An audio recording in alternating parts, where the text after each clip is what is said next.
नमस्कार, आप देख रहे हैं राष्ट्र प्रथम। आपके साथ मैं हूं तुषार शर्मा। राजस्थान के इस खास बुलेटिन में आपका स्वागत है। उन तमाम खबरों से आपको कराएंगे मुखातिब, लेकिन उससे पहले सुर्खियां। आपसी बहस के बाद प्रेमी ने काटा प्रेमिका का गला, पीड़ित ने खून से लिखा परिजनों का मोबाइल नंबर। बीजेपी नेता सतीश पूनिया ने धर्मांतरण को लेकर सीएम गहलोत पर उठाए सवाल, कहा राज्य सरकार दे रही संरक्षण। सर्जरी नहीं भी कराते तो भी उन्हीं से ही शादी करती, जेंडर चेंज कराने वाले टीचर से विवाह करने पर बोली छात्रा। आसमान में गरजे फाइटर प्लेन, जोधपुर में फ्रांस भारत वायुसेना ने किया संयुक्त युद्ध का अभ्यास। पचपदरा रिफाइनरी के बाहर बवाल, गाड़ियों में आगजनी, अधिकारियों ने कैसे बचाई अपनी जान। अब खबरें जानेंगे विस्तार से। आपको बता दें कि राजस्थान में धौलपुर जिले के एक युवक ने अपनी कथित प्रेमिका पर एक पार्क में चाकू से हमला कर दिया, उसे मौत के घाट उतार दिया। पुलिस ने बताया है कि यह घटना मंगलवार रात रेलवे स्टेशन के पीछे एक पार्क में घटित हुई है। पुलिस के अनुसार आपको बता दें, उनके अधिकारी ने बताया है कि बाड़ी निवासी दिनेश माहौर ने अपनी प्रेमिका के गले पर चाकू से हमला किया और खून बहने से उसकी वहीं छोड़ दिया। और बता दें कि उन्होंने वहां बताया है कि अत्यधिक रक्तस्राव के कारण मौत हो जाने के डर से युवती ने पार्क की बेंच पर अपने माता पिता का मोबाइल नंबर खून से लिख दिया। अधिकारी ने बताया कि महिला किसी तरह रेलवे स्टेशन के प्लेटफॉर्म के पास पहुंची, जहां रेलवे पुलिस बल के एक जवान ने उसकी मदद की और उसे अस्पताल में भर्ती कराया। पुलिस ने बताया कि युवती 1 महीने पहले दिनेश के साथ चली गई थी। उन्होंने बताया कि वो दिनेश के साथ रह रही थी, लेकिन उसके परिजन ने उसे जयपुर अपने घर लौटने के लिए दबाव बनाया हुआ था। पुलिस ने बताया कि दिनेश युवती को रेलवे स्टेशन पर छोड़कर गया था ताकि वो जयपुर के लिए ट्रेन पकड़ सके, और लेकिन युवती ने जाने से मना कर दिया। उन्होंने बताया कि इस पर दोनों के बीच बहस हुई और आरोपी ने गुस्से में आकर युवती पर चाकू से हमला कर दिया। मामले की आगे की जांच की जा रही है। फिलहाल के लिए आपको बता दें कि मीडिया रिपोर्ट्स के मुताबिक युवती और उसके प्रेमी के बीच रेलवे की कॉलोनी में बने पार्क बहस शुरू हुई, और बता दें जिसके बाद आरोपी गुस्से में आकर युवती पर चाकू से हमला कर दिया, और जिससे युवती खून से लथपथ हो गई। और खून से लथपथ होने के बावजूद भी युवती ने पार्क की बेंच पर अपने माता पिता का मोबाइल नंबर अपने खून से ही लिख दिया। बता दें इस घटना के बाद एसएचओ अनिल मौके पर पहुंचकर घटनास्थल का जायजा ले रहे हैं। फिलहाल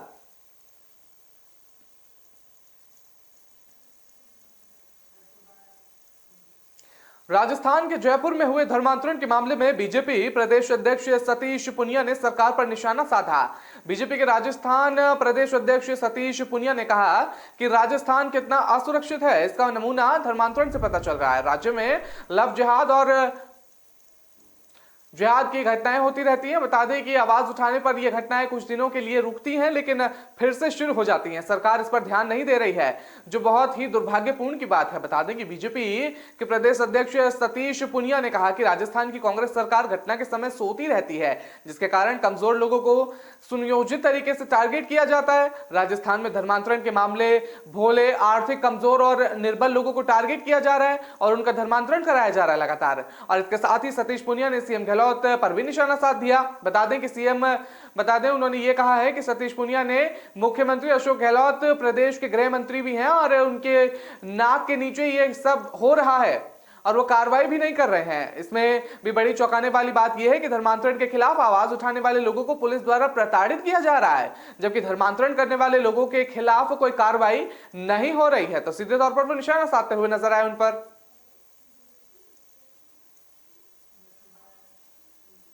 राजस्थान के भरतपुर जिले में एक महिला फिजिकल टीचर ने छात्रा से प्यार हो गया और इसके बाद उसने अपना जेंडर चेंज करा लिया और लड़की से लड़का बनकर स्कूल की छात्रा से शादी कर ली।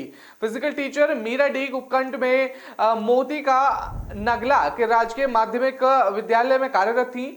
दुल्हन कल्पना ने बताया है कि मेरे स्कूल में फिजिकल टीचर थी मीरा, जिन्होंने मुझे 10वीं कक्षा से ही खेल सिखाया। मेरी खेल कबड्डी है और आज मैं जो भी हूं मेरे पति बने आरव की वजह से हूं। तो ये छात्रा की तरफ से बात सामने आ रही है। बता दें कि कल्पना का कहना है कि वो शुरू से ही इनको चाहती थी और अगर ये अपनी सर्जरी नहीं भी कराता तो भी वो उससे ही शादी करने वाली थी। बता दें आपको ये बात हमारे दिमाग में भी थी और लोग क्या कहेंगे इसको लेकर गुरु और शिष्य थे और गुरु ने शिष्य से शादी कर ली और इसके लिए अपने परिवार वालों से बात की और परिवार वाले राजी हो गए। बता दें कि उसके पति ने अपना जेंडर चेंज करा लिया और वो लड़का बन गया। बता दें दोनों का प्यार था और इसलिए 2 दिन पहले उन दोनों ने शादी कर ली। मीरा से आरव बनी और कल्पना की शादी से दोनों के परिजन काफी खुश नजर आ रहे हैं। जेंडर चेंज कराकर मीरा से आरव बना दूल्हा ने बताया कि वो सरकारी स्कूल में फिजिकल टीचर है और उसकी गांव की स्टूडेंट कल्पना खेलने में बहुत अच्छी है और उसी दौरान उन दोनों के बीच जो प्यार हो गया था और टीचर ने बताया कि वो शुरू से ही जेंडर चेंज कराना चाहता था। 2012 में उसने एक न्यूज में पढ़ा था कि किसी ने जेंडर चेंज कराया है, तभी से उसने सोच लिया था कि जब ये कहाँ होता है और कैसे होता है। तभी यूट्यूब के जरिए उसे पता लगा कि दिल्ली में एक डॉक्टर है जो जेंडर चेंज करने की सर्जरी करता है और तो वो वहां चला गया और अपना इलाज करा लिया उसने। और बता दें कि 2019 से इलाज शुरू हुआ था और लास्ट में जो लास्ट सर्जरी थी 2021 की वो खत्म हुई है। और बता दें वो लड़की के रूप में पैदा हुई, मगर उसे लगता था कि वो लड़की ना होकर लड़का है, इसीलिए उसने अपना जेंडर चेंज करा लिया और अपने स्टूडेंट कल्पना के साथ 2 दिन पहले शादी कर ली। और अब उसके परिवार के लोग जो है वो लगातार खुश नजर आ रहे हैं शादी को लेकर।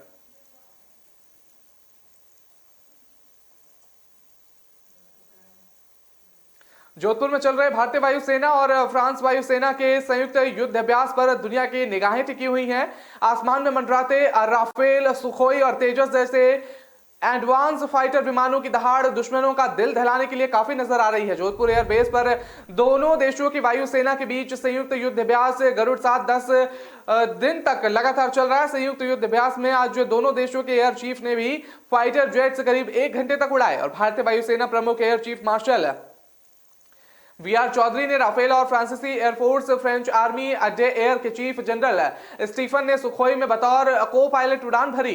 हवा में फ्यूल बढ़ने से लेकर वेपन सिस्टम के नए सिरे से यूज करने की प्रैक्टिस की गई। और बता दें साथ ही 10 फाइटर जेट और एक ट्रांसपोर्ट एयरक्राफ्ट ने जोधपुर एयरबेस से उड़ान भरी। फाइटर जेट हवा में प्रैक्टिस करते ही ट्रांसपोर्ट एयरक्राफ्ट ने हवा में विमानों को फ्यूल भरने की प्रैक्टिस की और संयुक्त युद्ध अभ्यास में दोनों देशों के पायलट अनुभवों को एक दूसरे से शेयर करें। और पहले भी जोधपुर एयरबेस पर गरुड़ युद्ध अभ्यास में दोनों देशों के चीफ एक दूसरे से फाइटर जेट उड़ा चुके हैं। साल 2014 में गरुड़ युद्ध अभ्यास में 5वें संस्करण में भारतीय वायुसेना के तत्कालीन चीफ अरूप राहा और फ्रांसीसी चीफ डेनिस ने उड़ान भरी थी। इस दौरान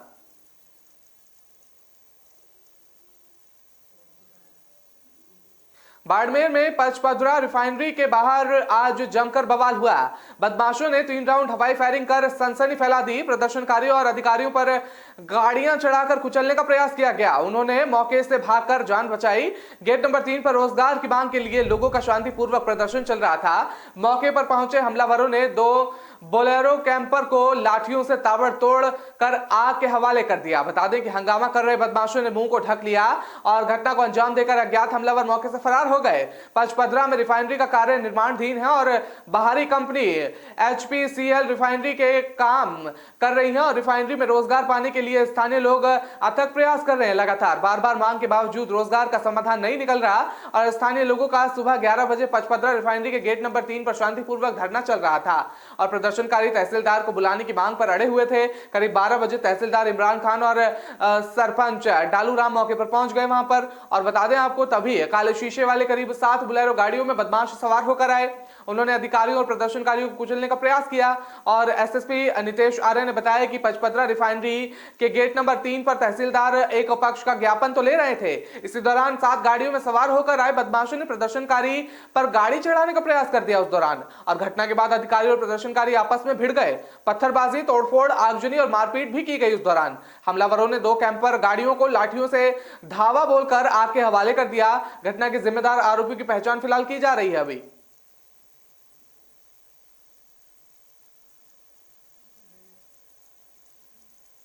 फिलहाल वक्त तो चले एक छोटे ब्रेक का। खबरों का सिलसिला लगातार जारी रहेगा।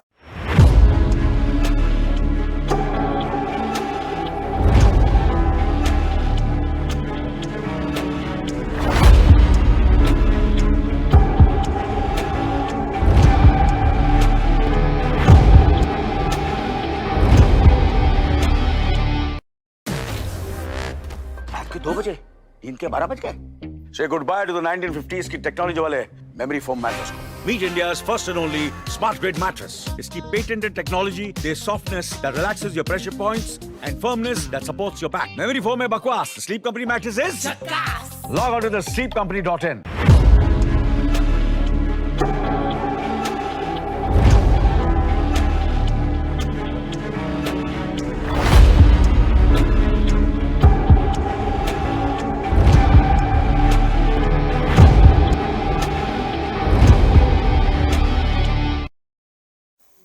ब्रेक के बाद आपका स्वागत। शुरू करते हैं अगली खबर का। आपको बता दें कि राजस्थान में अगले साल होने वाले विधानसभा चुनाव से पहले कांग्रेस बिखरती नजर आ रही है। मुख्यमंत्री अशोक गहलोत और पूर्व प्रदेश अध्यक्ष सचिन पायलट के बीच मचा घमासान अब उनके समर्थक विधायक प्रियंका मंत्रियों तक भी देखने को मिल रहा है। सूबे की सियासत का आलम यह है कि गहलोत सरकार के मंत्री ही सीएम को टारगेट करने में लगे हुए हैं। प्रदेश में एसीआर विवाद के बाद अब मंत्री राजेंद्र गुड़ा का बड़ा बयान सामने आया है। पायलट समर्थक गुड़ा ने सीएम गहलोत पर गंभीर आरोप लगा दिए। सैनिक कल्याण मंत्री राजेंद्र गुड़ा ने बताया है कि सीएम अशोक गहलोत पर निशाना साधते हुए उन्होंने कहा है कि प्रदेश में डीजी की नियुक्ति से लेकर कांस्टेबल तक का तबादला भी सीएम खुद कर रहे हैं। सीएम ही डीजीपी की नियुक्ति कर रहे हैं और वही कांस्टेबल का ट्रांसफर कर रहे हैं। मंत्रियों को कांस्टेबल का ट्रांसफर करवाने के लिए भी सीएमआर जाना पड़ता है। बता दें कि प्रदेश के मंत्री सामने भले ही ना बोल पाते हो, लेकिन अंदर खाने भी सभी इस बात पर रोते हैं। बता दें कि मंत्री गुड़ा ने आरोप लगाया है कि सीएम गहलोत कांग्रेस की रीति नीति से अलग काम कर रहे हैं। राजस्थान में राहुल गांधी की सोच के विपरीत काम हो रहा है। राहुल गांधी केंद्र सरकार पर पावर सेंट्रलाइज करने का आरोप लगाते हैं, जबकि राजस्थान में सब कुछ सेंट्रलाइज है।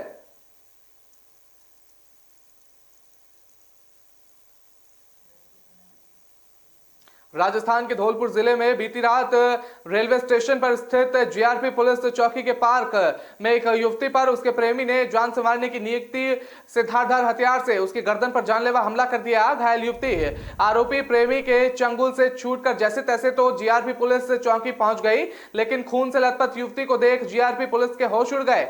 जीआरपी पुलिस ने स्थानीय कोतवाली पुलिस को सूचना देकर युवती को तुरंत जिला अस्पताल में भर्ती कराया।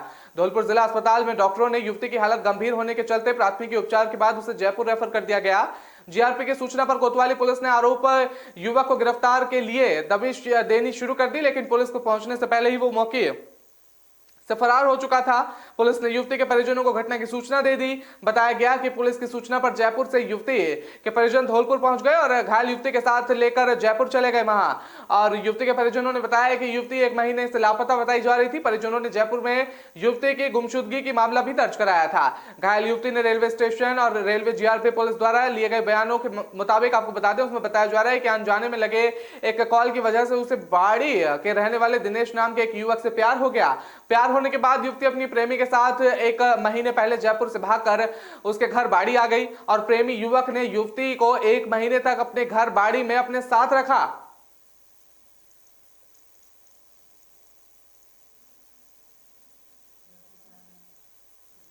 कोटा के कुन्हाड़ी थाना क्षेत्र के सखतपुरा धर्मल क्षेत्र स्थित जयपुर विद्युत वितरण निगम लिमिटेड के स्टोर में शाम को भीषण आग लग गई। बता दें कि JVVNL स्टोर पर बिजली के ट्रांसफार्मर और अन्य सामान की लोडिंग अनलोडिंग की जाती है और जहां बड़ी मात्रा में विद्युत उपकरण रहते हैं।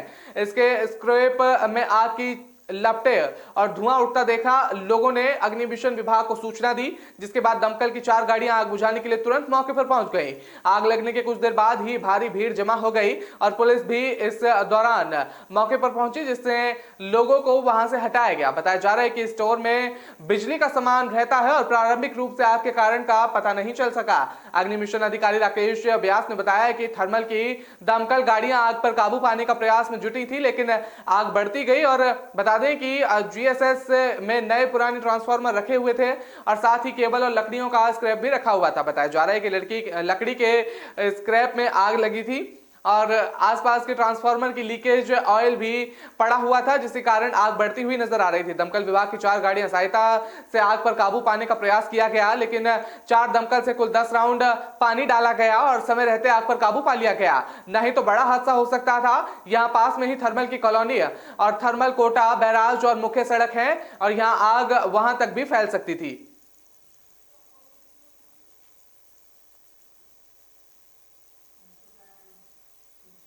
बारा की कोर्ट ने 5 साल पहले पति की हत्या मामले में कड़ा फैसला सुनाया है। आरोप साबित होने पर छावड़ा एडीजी प्रति नायक ने पत्नी और प्रेमी को आजीवन कारावास की सजा सुनाई और 25,000 रुपए का और दंड भी लगाया है। बता दें कि एसपी रईस अहमद खान ने बताया कि निर्मल मानव की शादी मई 2017 में कृष्णा कुमार मालव की बेटी सीमा के साथ हुई थी। निर्मल मानव छीपा बरोड़ थाना क्षेत्र के खजूरिया गांव निवासी राम कल्याण मालव का बेटा है। बता दें कि शादी के दो तीन दिन बाद निर्मल मालव सीए की पढ़ाई करने जयपुर चला गया और सीमा पीहर आ गई। निर्मल मालव के साथ शादी होने पर सीमा खुश नहीं थी। सीमा का प्रेम प्रसंग रिश्तेदार सुरेंद्र के साथ पिछले 3 से 4 साल में चल रहा था। सुरेंद्र निवासी भंवरलाल मालव का बेटा बताया जा रहा है। सीमा ने प्रेम प्रसंग मिलकर निर्मल की हत्या की साजिश रची और पति को सरप्राइज देने के लिए जयपुर में खजूरिया गांव बुलवाया। और बता दें कि खजूरिया आए पति को पत्नी ने 28 जुलाई 2017 की रात लगभग 12 बजे 3 बार फोन कर गांव के स्कूल में बुलवाया। सरप्राइज देने के बहाने सीमा ने पति की आंखों पर शॉल और हाथ पांव पर पट्टी बांध दी और स्कूल में छिपकर बैठे प्रेमी सुरेंद्र और सीमा ने निर्मल के गला दबाकर हत्या कर दी। हत्या के बाद शव को स्कूल के बरामदे में लेटा दिया और पुलिस ने पिता की रिपोर्ट पर हत्या का मामला दर्ज कर लिया और जांच में अपराध ग्रामीण और प्रमाणित होने पर दोनों आरोपियों को चालान और के साथ न्यायालय में पेश किया गया। बता दें कि एडीजी ने दोनों को दोषी पाते हुए आजीवन कारावास की सजा से दंडित किया। पुलिस ने हत्याकांड की गुत्थी सुलझाने में मोबाइल कॉल डिटेल की मदद ली थी।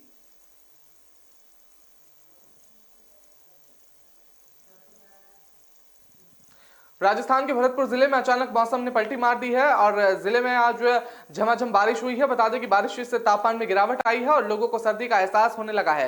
वहीं बरसात होने के कारण आपको बता दें कि किसानों के माथे पर चिंता की लकीरें देखी जा रही थी, क्योंकि अक्टूबर के महीने में भी विदाई लेते हुए मानसून की जोरदार बारिश सामने आई थी और जिससे खेतों और कॉलोनियों में बरसात का पानी भी भर गया और खेतों में जलभराव से किसानों की सरसों की बुआई लेट हुई। और बताया जा रहा है कि राजस्थान के भरतपुर जिले में सरसों की बुआई 15 अक्टूबर तक हो जाती है, लेकिन इस बार सरसों की बुआई काफी लेट हुई है और बरसात का पानी अभी शहर की कॉलोनियों से निकला भी नहीं है और भरतपुर जिले में अभी सरसों और गेहूं की बुआई की पूरी तरीके से नहीं हुई है। किसान अब खेत में बुआई करते नजर आते, लेकिन बेमौसम की बरसात से किसानों के चेहरे पर चिंता नजर आ रही है। और बता दें कि पहले भी खराब की फसल किसानों की बरसात की भेंट चढ़ गई है और बरसात होने से ज्वार बाजरा की फसल का कई जगह 100% नुकसान हुआ है। अब जैसे तैसे किसानों ने खेतों में रबी की फसल की बुआई की है, लेकिन मौसम की मार फिर से किसानों की परेशानी बढ़ा दी है। और बता दें कि मौसम विभाग का अलर्ट था कि प्रदेश में 8 से 10 तारीख को बारिश हो सकती है। वहीं आज भरतपुर में शाम को लगभग 5:30 बजे पर मौसम ने पलटी खाई और झमाझम बरसात शुरू हो गई। बता दें कि किसानों का कहना है कि बेमौसम जो बारिश हो रही है वो काफी नुकसान होगा और बरसात होने से किसानों को फसल की दोबारा बुआई करनी पड़ेगी और क्योंकि पहले जो बुआई हो चुकी है, बरसात के कारण वो बीज गल जाएगा और अंकुरित नहीं होगा।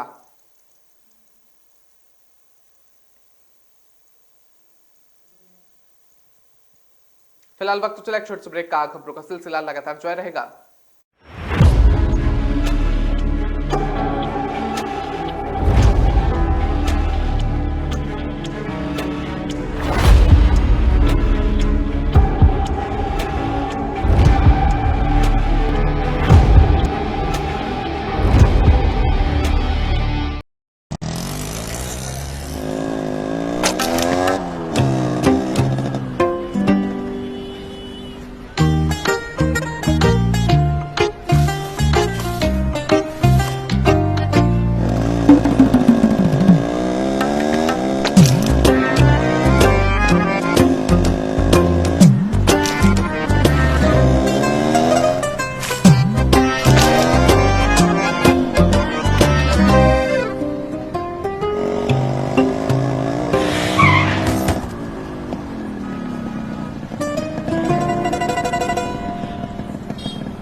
जब सोच सुंदर होगी तभी तो देश सुंदर होगा।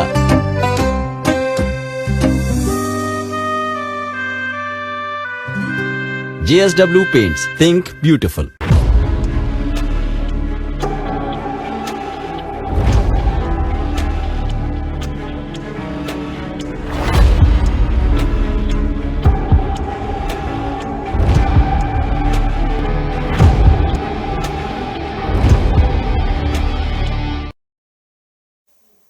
ब्रेक में आपका स्वागत शुरू करते हैं क्लिक खबर का। आपको बता दें कि चुनाव के समय में जनता के पास राजनेता वोट मांगने जाते हैं, लेकिन लोकतंत्र में जनता को जनार्दन कहते हैं, लेकिन इस जनता का वोट लेकर नेता बनने के बाद जनता से बात करने का तरीका ही बदल जाता है। राजस्थान सरकार में आपदा राहत मंत्री गोविंद मेघवाल का एक ऑडियो सामने आया है। इसमें फोन करने वाले युवक को 2 मिनट की बात में 25 दफा गुस्से में गालियां दी और फिर सबक सिखाने की भी धमकी दी गई है। बता दें आखिरी मंत्री गोविंद मेघवाल को गुस्सा क्यों आया और क्यों उन्होंने फोन करने वाले पर युवक को गालियां दी। दरअसल मामला 5 नवंबर का बताया जा रहा है। इसका ऑडियो सोमवार को सामने आया। मंत्री से बातचीत के बाद खाजूवाला डीएसपी विनोद कुमार ने युवक को फोन करके चेतावनी दी कि आगे से ऐसा कभी फोन मत करना। वहीं जगदीश चौहान ने किस कारण से मंत्री गोविंद मेघवाल को फोन किया था, यह सवाल अभी बरकरार है। बता दें क्या काम था, यह भी सवाल बरकरार है और इसका भी ऑडियो में जिक्र नहीं है। बीकानेर के खाजूवाला क्षेत्र में रहने वाले एक पाक विस्थापित बैंक कर्मी जगदीश चौहान ने मंत्री गोविंद मेघवाल ने शनिवार को फोन किया था। युवक की बातचीत के तरीके से मंत्री मेघवाल नाराज हो गए और उसे जमकर गालियां दी। युवक ने भी आखिर में मंत्री को गाली देनी स्टार्ट कर दी और ऑडियो में मंत्री मेघवाल गुस्से में गालियां देते सुनाई दे रहे हैं। आखिरी में एक जगह फोन करने वाले युवक ने मंत्री को चैलेंज करते हुए गाली दी और गाली के आधार पर ही पुलिस ने उसे फोन करके पूछताछ की। वहीं इस ऑडियो के सामने आने के बाद जगदीश का फोन बंद आ रहा है। फिलहाल आपको बता दें युवक पाक विस्थापित है और राजसमंद के नाथ द्वार में बैंक के असिस्टेंट के तौर पर काम करता है।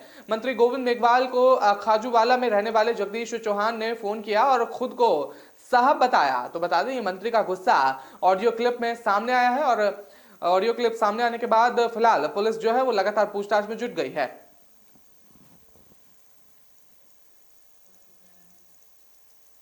जोधपुर सूरसागर क्षेत्र में भूमियाजुआ की घाटी सूरज का बोरा स्थित कच्ची बस्ती में पानी भरने का लेकर एक विवाद के चलते एक दलित युवक पर 3 युवकों ने सरिये से हमला कर दिया, उसकी हत्या कर दी। इस घटना के बाद पुलिस ने शव को महात्मा गांधी अस्पताल में रखवाया। वहीं 3 आरोपी युवक को हिरासत में लेकर उनसे पूछताछ की जा रही है। इस हत्या की खबर मिलते ही उनके परिजन और रिश्तेदार में एमडीएम अस्पताल पहुंच गए। मृतक दलित कृष्ण राम के परिजनों को मुआवजा देने की मांग को लेकर विरोध जताया और पोस्टमार्टम नहीं कराने पर अड़ गए। मोर्चरी से बाहर भी भारी भीड़ जमा है और पुलिस समझाइश की कोशिश लगातार कर रही थी। आक्रोशित दलित समाज के लोगों के साथ अन्य संगठन के लोग भी एमडीएम अस्पताल की मोर्चरी के बाहर धरने पर बैठकर शंकर लाल के परिवार के लिए एक सरकारी नौकरी और 50 लाख रुपए का मुआवजा दिया जाए। मुआवजा ना मिलने पर आने वाले दिनों में विरोध प्रदर्शन और बढ़ेगा और साथ ही जोधपुर को बंद भी करवाएंगे और इस जगह भी दल को राजनीति नहीं करने देंगे। और बता दें कि जोधपुर पुलिस कमिश्नर वेस्ट के एडीसीपी हरफुल चाट ने बताया है कि सूरज की बोरा स्थित कच्ची बस्ती में रहने वाले 45 साल के कृष्ण राम का पड़ोस में रहने वाले शकील, बबलू और एक अन्य युवक ने सरकारी ट्यूबवेल से पानी भरने को लेकर झगड़ा हो गया था, जिसके चलते पूरा विवाद सामने आया है और उसे एक खौफनाक सजा जो है वो दी गई है। तो बता दें सभी ने वहां पर धरना प्रदर्शन किया बैठकर। फिलहाल पुलिस लगातार समझाइश कर रही थी उनके लेकर।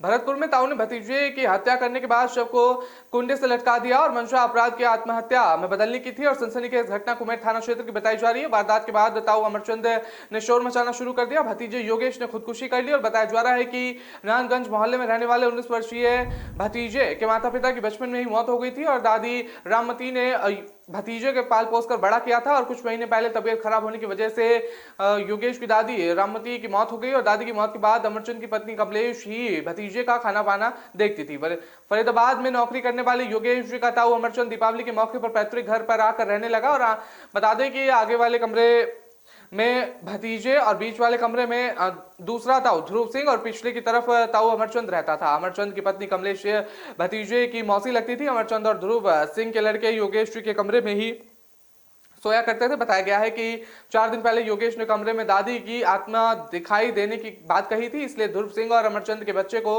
कमरे में नहीं सुलाता था। योगेश ने ताऊ ध्रुव और अमरचंद के बच्चे के 4 कमरे से निकाल दिया और झगड़ा करने लगा। बता दें कि 4 नवंबर की रात ताऊ के लड़के घर के चबूतरे पर सो रहे थे। इसी बीच योगेश रात को ही झगड़ा करने लगा और अपने घर जाकर सोने को कहने लगा। झगड़े में ध्रुव सिंह के बेटे और अमरचंद ने योगेश के गले पर चाकू से वार कर दिया। चाकू के हमले से घर में चारों तरफ खून फैल गया और घटना में योगेश की मौत हो गई। मौत के बाद हत्या में आत्महत्या का बदलने के लिए अमरचंद ने योगेश के शव को कमरे के पंखे के कुंडे से लटका दिया और सुबह मोहल्ले में हल्ला कर दिया कि योगेश ने फांसी लगाकर आत्महत्या कर ली। ताऊ ने पड़ोसियों को बुलाकर योगेश के शव को कुंडे से उतरवाने में उनकी मदद की। तो बता दें ये हत्या की कोशिश जो है वो आत्महत्या में तब्दील करने के ये पूरा मामला सामने आया है। एक छोटी सी बात को लेकर इतना बड़ा विवाद हो गया।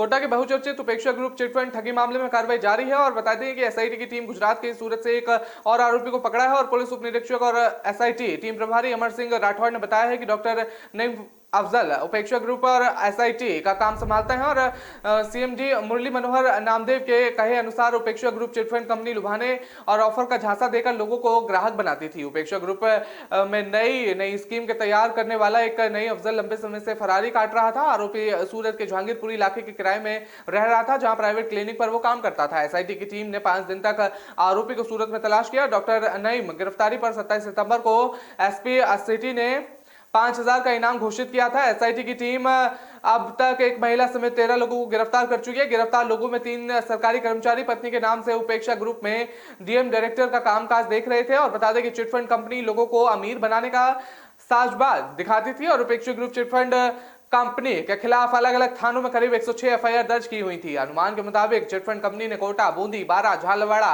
में करीब 2,500 से 3,000 निवेशकों को चूना लगाया था। रकम का आधिकारिक आंकड़ा सामने नहीं आया। माना जा रहा है कि 150 से 200 करोड़ की ठगी की गई है। नवंबर 2021 में उपेक्षा ग्रुप चिटफंड कंपनी ने निवेशकों को बजाय देने के बंद कर दिया और ऑफिस से संपर्क करने पर लोगों को लगातार टाले जाने लगा।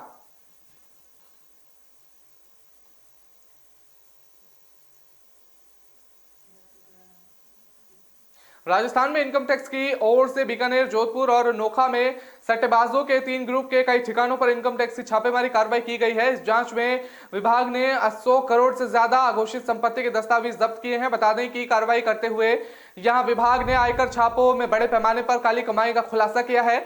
वहीं सट्टेबाजी से जुड़े ग्रुपों ने 17 करोड़ रुपए की अघोषित आय सरेंडर की और 1.25 करोड़ रुपए की नकदी की भी जब्त की गई है। इस दौरान छापे में 2.5 करोड़ रुपए की अघोषित ज्वेलरी भी जब्त की गई है। छापे में कुल 15 अघोषित लॉकर्स का खुलासा हुआ है। वहीं अभी भी कई लॉकर्स पर कार्रवाई होनी बाकी है। सभी ठिकानों के आयकर टीमें वापस लौट चुकी हैं। बता दें कि बीकानेर, जोधपुर और नोखा में इनकम टैक्स विभाग ने सट्टेबाजी के 40 ठिकानों पर कार्रवाई की है। बीकानेर में तायल ग्रुप और राठी ग्रुप पर कार्रवाई की गई है और नोखा में झवर ग्रुप पर छापेमारी की कार्रवाई की जा रही है। जोधपुर के अनंत स्टार शेयर ब्रोकर के 3 ठिकानों पर कार्रवाई की गई है। इस दौरान 3 ग्रुपों से सट्टेबाजी, नगद लेनदेन, बेनामी संपत्ति से जुड़े दस्तावेज बरामद किए गए थे। इस छापेमारी को लेकर आयकर विभाग अलर्ट मोड में नजर आ रहा है और इसमें 250 से अधिक सदस्यों की टीम एक्शन में लगातार दिख रही है।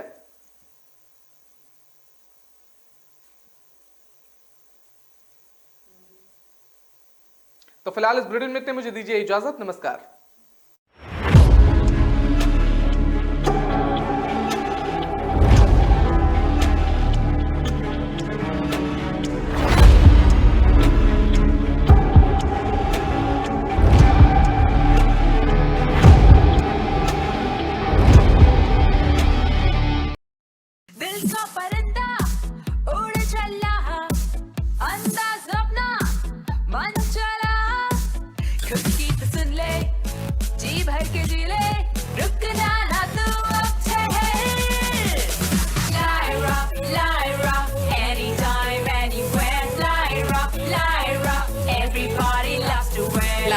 Anytime, anywhere.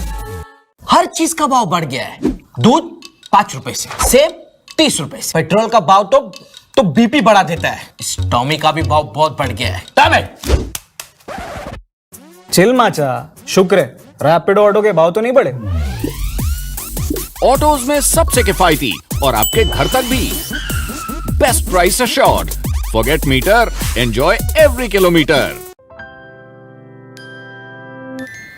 दीदी अब ऐसे ऑटो लेने कहाँ तक जाओगी? दरवाजे तक।